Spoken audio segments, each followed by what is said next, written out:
We've done something that the Department of Justice has failed to do.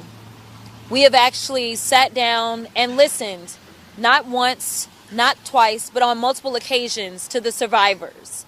As you saw last week, AG Bondi wouldn't even turn and look at the survivors, let alone allow her DOJ to do their job, which is to investigate. So here we are as the legislative branch doing our jobs and trying to do oversight. Let me tell you, the survivors have said over and over and over, follow the money. That was the one thing that they told us, as well as their attorneys, follow the money. Well, we're following the money, but I'm going to be perfectly honest with you and tell you that we are running into dead ends at this moment.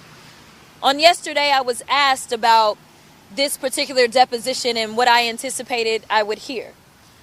As a trained attorney and litigator, once they told me he wasn't taking the fifth, I thought that the record would be full of I don't remembers.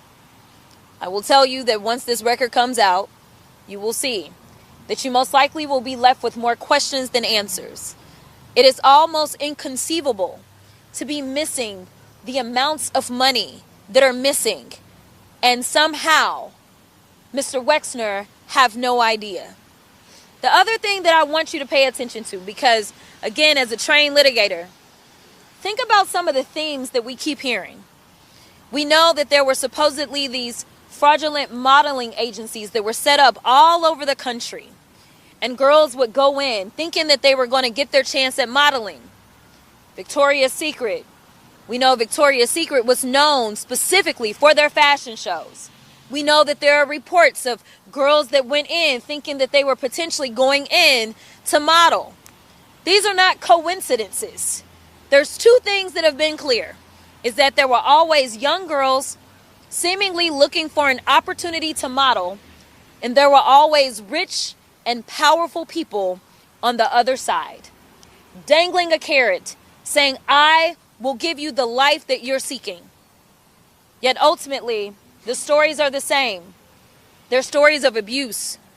They're stories of trafficking at the highest level. And I will tell you one thing that was remembered for sure was when asked about Donald Trump and Epstein, and whether or not they had been in the same room and what that looked like. He didn't quite remember, but he imagined that yes, that possibly happened, because he did remember that Donald Trump also would like to show up to the Victoria's Secret runway shows. Now, that was a little odd to him, he said, because Donald Trump was not engaged in fashion whatsoever. But he does recall that. He also said something that I feel like we've heard over and over and over, which is that Epstein liked to drop people's names. So he'd imagine that that may have been one of the names that he dropped. Listen, I want the American people, but more specifically, I want the survivors and anyone who is struggling right now to know that we see you, we feel you, and we are fighting for you. We will not stop. If Mr. Wexner is honest about his intentions in helping us, then we're asking him, if he doesn't remember, then go ahead and turn over all of your financial records, because we need to follow the money, because that is exactly what the survivors told us to do. And we know that the Department of Justice is either inadequate or just not interested in doing justice as it relates to this particular scenario. We in America deserve better. We are looking around the country and we're seeing CEOs that are having to leave their own companies. We're seeing people that are having to leave their board positions. We're seeing princes being dethroned. We're seeing all kinds of stuff everywhere except for right here at the highest levels of federal government.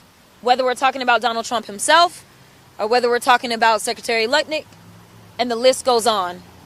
We deserve better in this country, and we will get it.